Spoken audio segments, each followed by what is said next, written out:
Tawakal yang sempurna bukanlah sikap pasif yang menanti takdir datang tanpa usaha. Ia juga bukan usaha keras yang diiringi kesombongan dan ketergantungan pada kemampuan diri. Tawakal yang diamalkan oleh seorang arif billah adalah sebuah seni agung, sebuah tarian suci yang menyatukan gerak ikhtiar seorang hamba dengan alunan irama takdir ilahi.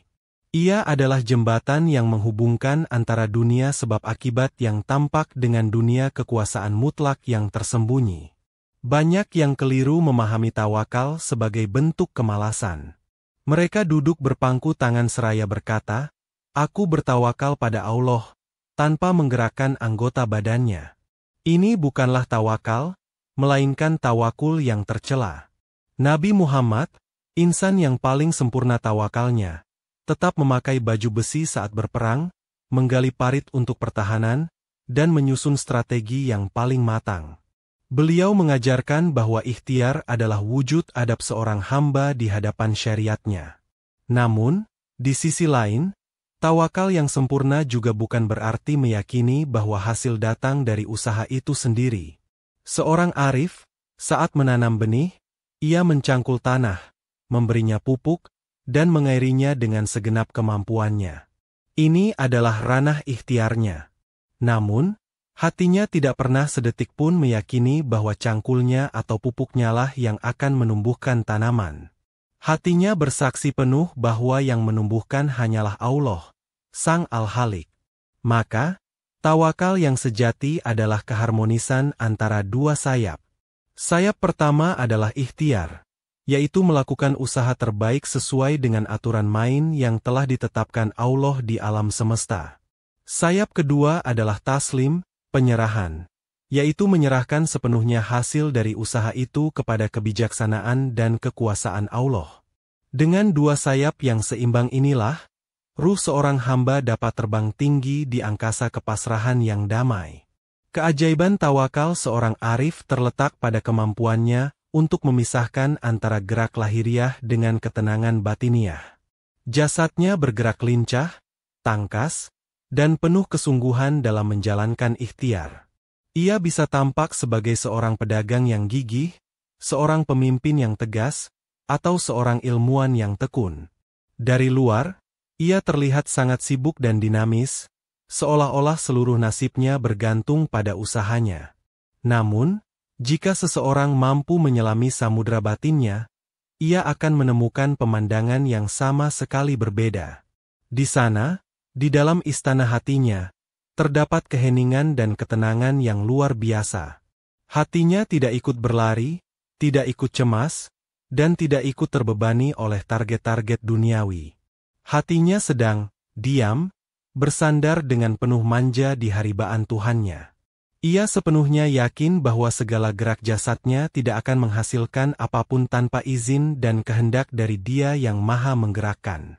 Inilah rahasia mengapa seorang arif tidak pernah mengalami stres atau kelelahan batin, burnout. Beban ikhtiar hanya ditanggung oleh jasadnya, sedangkan hatinya senantiasa beristirahat dalam naungan tawakal. Ia bekerja keras, namun tidak diperbudak oleh pekerjaan. Ia mengejar target, namun tidak tertekan oleh target. Ia telah menemukan titik, diam, di tengah pusaran aktivitas, sebuah oasis ketenangan di tengah gurun kesibukan. Keadaan, gerak dalam diam, ini adalah anugerah bagi jiwa yang telah mengenal hakikat dirinya dan hakikat Tuhannya. Ia mengenal dirinya sebagai hamba yang tugasnya hanya berusaha, dan ia mengenal Tuhannya sebagai Raja yang haknya adalah menentukan. Dengan pemahaman ini, ia menjalankan tugasnya dengan riang gembira, laksana seorang anak yang bermain, karena ia tahu hasil akhir dari permainan ini berada di tangan ayahandanya yang maha bijaksana.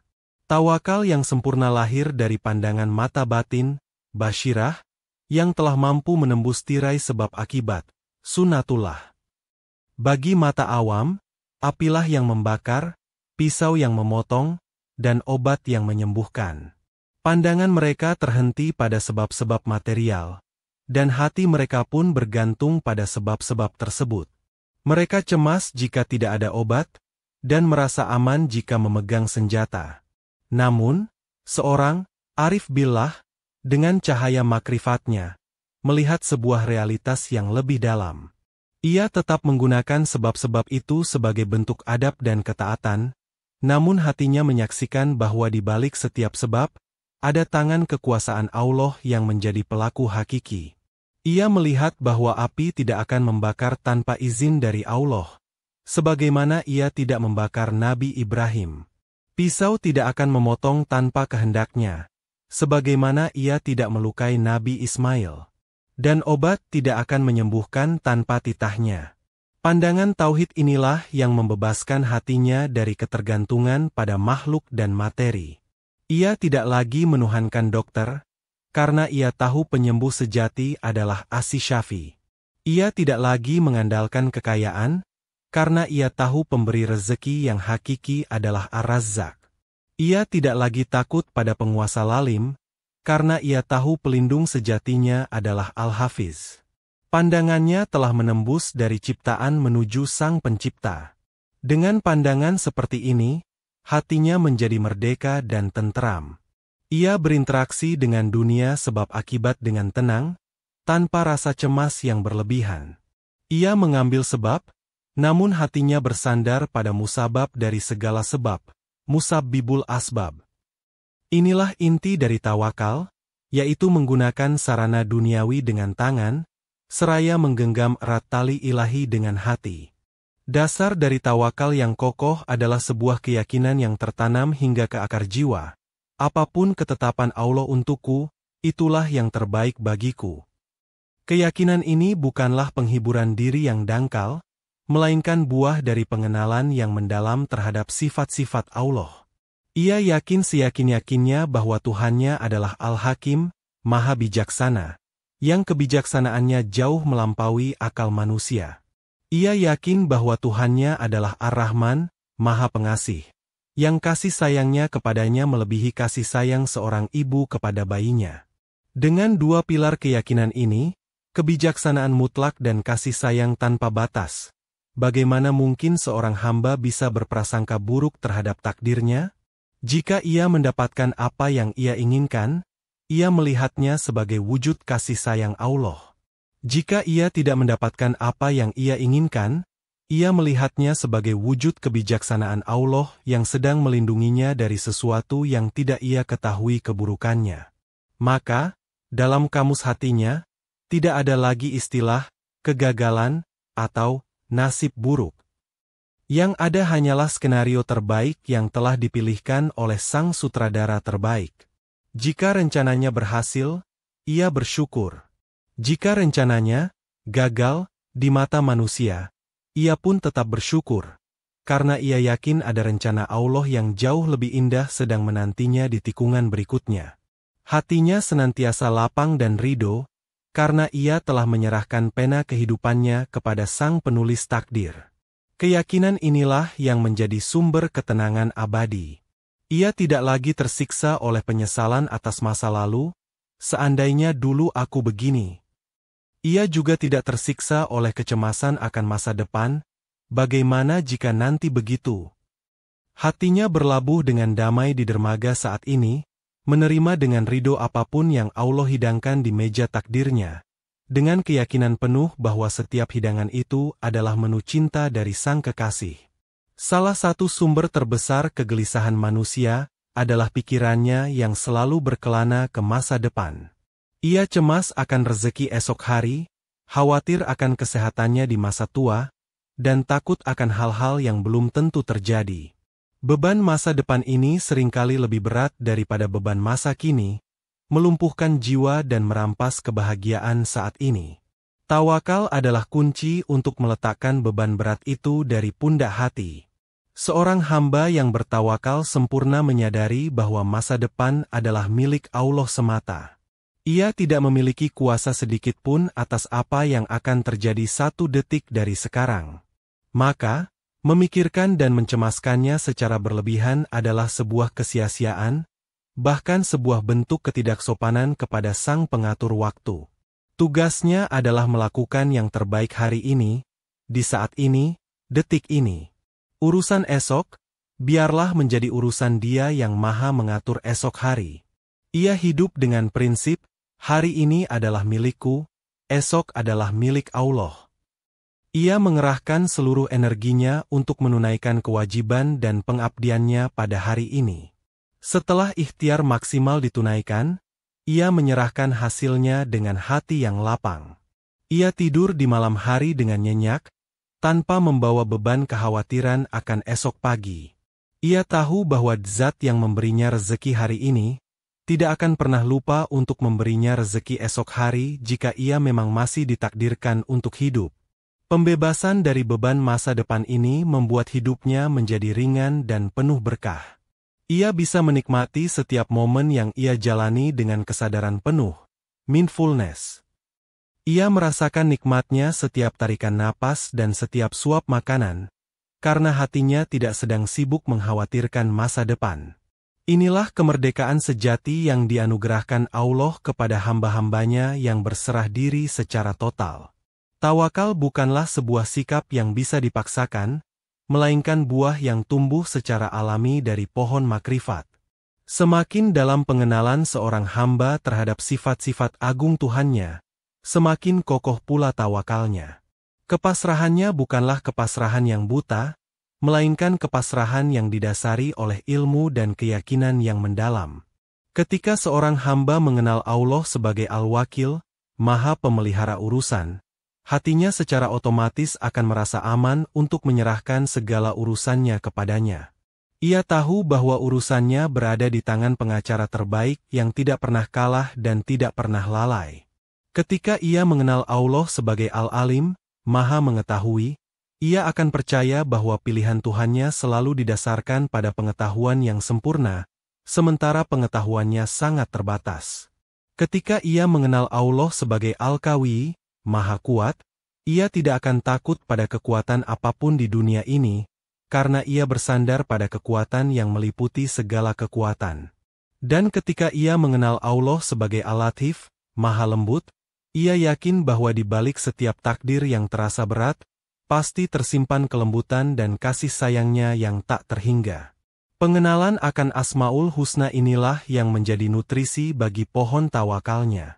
Maka, jalan menuju tawakal yang sempurna adalah jalan untuk terus-menerus memperdalam pengenalan kepada Allah. Semakin seorang hamba merenungi keagungan sifat-sifatnya yang terhampar di alam semesta dan di dalam dirinya, semakin hatinya akan luluh dalam pasrah dan cinta. Tawakal menjadi karakter, bukan lagi sekadar amalan. Ia menyatu dengan napas dan detak jantungnya, menjadi saksi bisu atas kedalaman makrifat yang telah ia capai. Pergeseran paling fundamental dalam diri seorang yang bertawakal sempurna adalah perubahan niat dalam berikhtiar. Orang pada umumnya berikhtiar dengan tujuan utama untuk mendapatkan hasil duniawi. Seorang pedagang berdagang untuk mendapat laba. Seorang pekerja bekerja untuk mendapat gaji. Fokus mereka adalah pada buah dari usaha, dan mereka akan kecewa jika buah itu tidak sesuai harapan. Namun, seorang arif billah telah mengangkat level ikhtiarnya. Ia tidak lagi berikhtiar untuk mengejar hasil, melainkan ia berikhtiar sebagai bentuk ibadah dan ketaatan kepada perintah Allah. Baginya, perintah untuk berusaha adalah sebuah panggilan suci. Ia berdagang bukan semata untuk laba, tetapi karena Allah mencintai hambanya yang bekerja. Ia belajar bukan semata untuk gelar, tetapi karena Allah memerintahkan untuk menuntut ilmu. Ketika niat telah berubah menjadi ibadah, maka hasil dari ikhtiar itu sendiri tidak lagi menjadi tolok ukur kesuksesan. Sukses yang hakiki baginya adalah telah berhasil menunaikan perintah Tuhannya dengan cara terbaik. Apakah setelah itu ia mendapat laba atau rugi, mendapat pujian atau celaan, itu adalah urusan Tuhannya yang ia terima dengan lapang dada. Setiap tetes keringatnya telah bernilai pahala, terlepas dari apapun hasil akhirnya. Transformasi niat ini membebaskannya dari stres dan kekecewaan.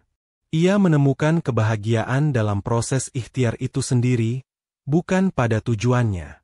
Setiap langkah, setiap usaha, dan setiap upaya menjadi zikir dan tasbih yang ia persembahkan kepada Sang Kekasih. Ia telah mengubah aktivitas duniawinya menjadi tangga-tangga ruhani yang membawanya semakin dekat kepada ridho Tuhannya. Puncak dari pohon tawakal yang telah ranum adalah buah ridho. Sebuah keadaan di mana hati tidak lagi membedakan antara manisnya pencapaian dan pahitnya kegagalan. Keduanya diterima dengan keindahan dan kelapangan yang sama, karena keduanya dilihat sebagai hadiah dari tangan yang sama, tangan Sang Kekasih. Ketika ikhtiarnya membuahkan kemenangan dan kesuksesan gemilang, ia tidak melihatnya sebagai kemenangannya. Hatinya justru bersujud syukur, mengakui bahwa semua itu adalah murni karunia dan pertolongan dari Allah. Kemenangan tidak membuatnya sombong, melainkan membuatnya semakin rendah hati dan semakin dekat dengan Sang Pemberi kemenangan. Ridhonya terwujud dalam syukur yang mendalam. Sebaliknya, ketika ikhtiarnya berujung pada kegagalan di mata manusia, hatinya tidak hancur. Ia melihatnya sebagai pilihan terbaik dari Tuhannya yang maha bijaksana. Ia tidak menyalahkan takdir atau mencari kambing hitam. Justru, ia melihat kegagalan itu sebagai sebuah keindahan tersendiri, sebuah pelajaran berharga, sebuah pemurnian jiwa. Ridhonya terwujud dalam kesabaran yang indah, Syabrun Jamil, yang di dalamnya tidak ada keluh kesah. Inilah taman surga dunia bagi orang yang bertawakal sempurna. Hatinya senantiasa berada dalam kondisi menang. Menang dalam syukur saat berhasil, dan menang dalam sabar saat diuji. Ia telah menemukan kedamaian yang tidak bisa direnggut oleh keadaan apapun. Ia telah menyerahkan dayung kapalnya kepada Sang Nahkoda Agung, dan kini ia menikmati pelayaran hidupnya dengan hati yang tenang, ridho, dan penuh cinta, menuju dermaga keabadiannya.